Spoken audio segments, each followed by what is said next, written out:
Hello and welcome to my new tutorial. Today we are talking about Judy's Magic Cast-On.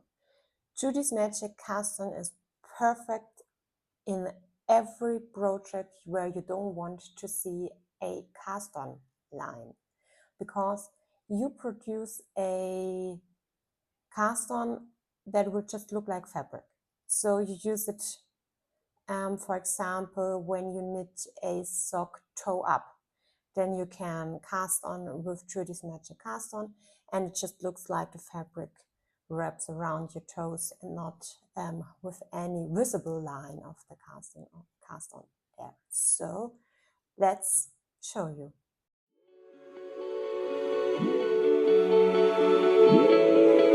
For Judy's Magic Cast-On, you need needles, and you need 2 of them. It depends on how many stitches you have to cast on, and if you're working in the round or flat. You could use 2 double-pointed needles if you want. If you're working flat and don't have many stitches to cast on. If you are working in the round and you only have a few stitches to cast on, you could use 1 needle and hold it like this, and then just pull 1 through. I will show you this in a minute. Or you can use 2 needles of the same size like this. This is what I will do for the tutorials, so you can see when I turn them around which needle is on the upper side and which is downwards. So for start, as always, we have to estimate how long the tail has to be. That is coming from the skein. So since we wrap around both needles, we do this to estimate. So a little tail to weave in later on, and then it's 1, 2, 3, 4, 5, 6, 7, 8, 9, 10. And then for the tutorial I will cast on 20 stitches. 20 stitches means 20 stitches on 1 needle and 20 stitches on the other needle. So I cast on 40 stitches in total,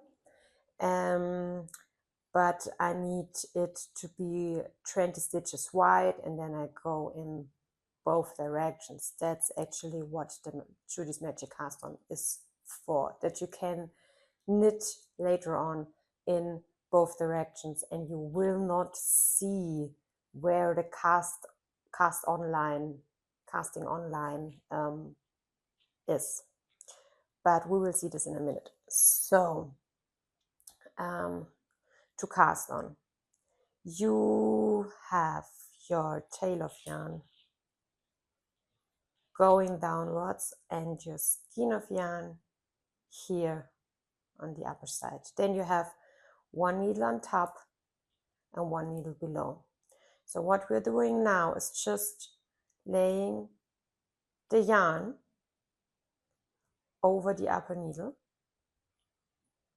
and then we twist the yarn. So we will take the skein with the working yarn below this direction, and we will put the tail of yarn upwards this direction. So the way that they crossed on this side the tail of yarn, and on this side the working yarn. And then we take both in our hands. You can see that's how I twisted it. We take both yarns in our hands, and then we take, this is the tail of yarn over my index finger and the working yarn over my thumb. I take the tail of yarn and I wrap it around needles down here. So, and then I take the working yarn, I go through both needles and wrap it around the upper needle. So I have 2 more stitches. Now I have 2 stitches on the upper needle and 1 stitch on the lower needle. So I need to take the tail of yarn around my index finger and wrap it around the lower needle. Now I have 2 stitches on both needles, and that's what we always want. We need to have the same amount of stitches on the upper needle as on the lower needle. So that's all what you have to do. It's a smooth motion where you just where you go through the needles and wrap around, and where you wrap around and go through the needles. So this is 3 stitches on each needle, which means 6 in total. And once more, first going between the needles and wrap around the upper needle, and then go under both needles, wrap around the lower needle and go between the needles. Once again, take the working yarn, go between the needles and around the upper needle. Take the tail of yarn, wrap around the lower needle and go between both needles. Then we have 5 stitches each. Then take the working yarn, go through both needles, wrap around the upper needle. Take the tail of yarn, wrap around the lower needle, go between both needles, and we have 6 stitches. Now I will do the motion without talking slowly, so you can follow.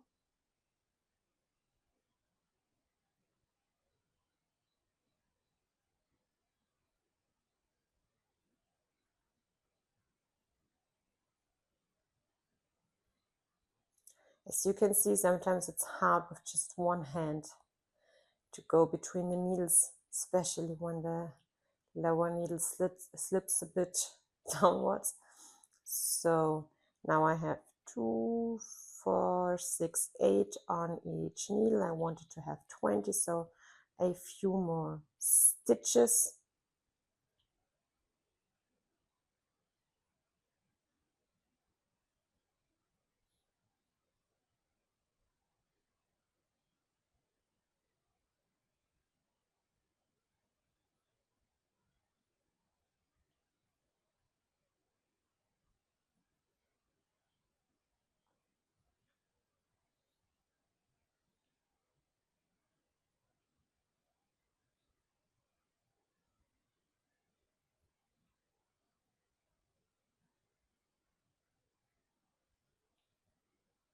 And I have lost 1 stitch, that's no problem. So now we have 2, 4, 6, 8, 10, 12, 13, 14, 15, 16, 17, 18, 19, 20. Whoop, whoop, whoop. We did a mistake. I wrapped around twice around the lower needle and not on the upper needle, so I have 2, 4, 6, 8, 10, 14, 16, 18, 19. So once more around the upper needle and around the lower needle. So now I have 20 stitches each. Now we have to turn the work and secure the end. So what we're doing now is we take the tail of yarn, which is just the end that we can weave in, and put it around this way and hold it with our right hand. The working yarn can go up here, and then turn the needles around and I secure the tail of yarn on this end. Before I start knitting, I just wanted to show you how it looks. Here we have the bumps on the wrong side. This will be the wrong side. So you have the purl stitches. When we knit a few rows, you will see that they look like purl stitches. And on the upper side, this will be the right side of the fabric or the knit stitches. So what we do now, we can wrap our working yarn as usual for knitting around our index finger. We secure the tail of yarn here, and we just, or in my case, because I have circular needles, I just can pull this through, so it's easier to knit. If you have work-proof double-pointed needles, you have to work with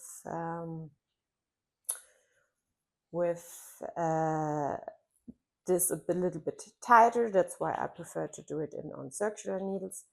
And now we're taking our upper circular needle tip to start knitting.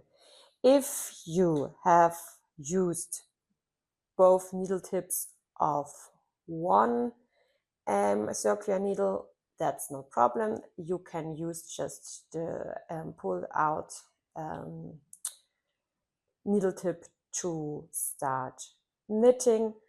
And but in my case, I used 2 different circular needles, so I will use the upper circular needle. As you maybe have noticed, when we cast it on and our needle tips were pointing to the left side, we had the wooden needle on the upper side and the steel needle on the lower side. And now that we have turned it to knit, I have the steel needle on the upper side and the wooden needle on the lower side. So now I need to knit. For the first 2 or 3 stitches, I secure the tail of yarn with this finger, just so it will not slip off. And then I can just knit my first stitches, and after 2 to 3 stitches I can let go of the tail and it will not go off. So we can just knit as usual through the first round, or row in this case.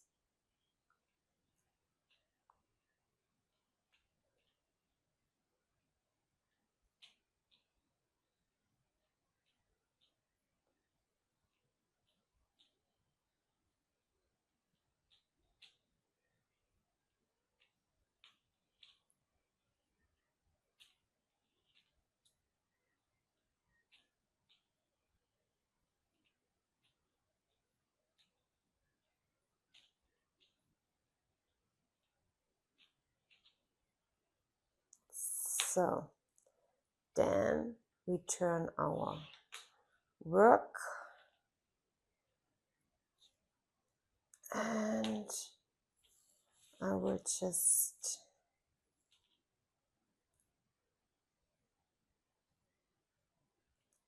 purl a few stitches.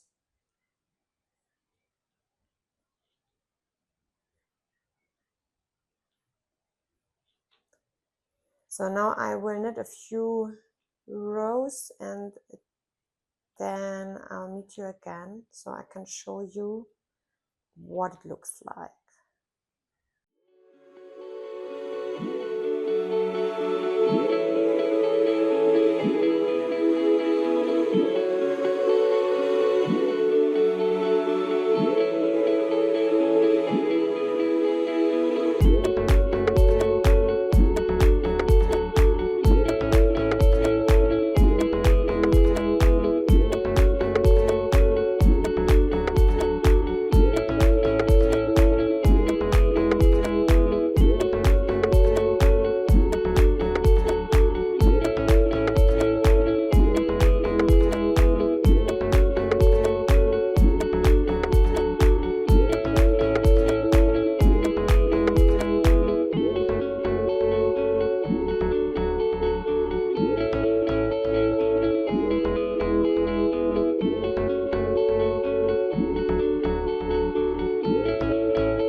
I have knitted a few rows in one direction, and you can imagine that now this is the cast on line, and it really just looks like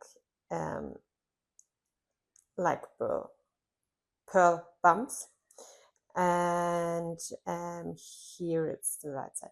But so you can see how it will look when you look. So you can see how it looks when we knit in the other direction. I will now put these stitches on hold and just bring my working yarn up to knit on this side, which you would usually not do in your real project, but since this is my okay, we have it on this side, so I first will purl, doesn't matter, and so I will have two circular needles. Is sometimes hard to handle, especially if it's a new one and it's still a bit stiff. I don't like it when they're just stiff. So I bring up my working. Yeah, you would not do this in a real project, but here for this tutorial I can totally do that. So now I will knit in the other direction so you can see how it will look. Maybe you can find the cast online, maybe you cannot find it. So I meet you in a few rows.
So, okay, now I have knitted a few rows in this direction and a few rows in this direction. We are on the right side of the fabric, and as you can see nothing. Maybe you can kind of see one line of a bit looser stitches, which could indicate that this was the cast on line, but I think that was just because I used two different types of needles. When I use two wooden needles or two steel needles, I cannot tell the difference. So here, as you can see, you only see knit stitches. You don't see any line at all. And when you turn the fabric around, Here you can see this was the cast on line, but as I said, I think this is because of two different needles.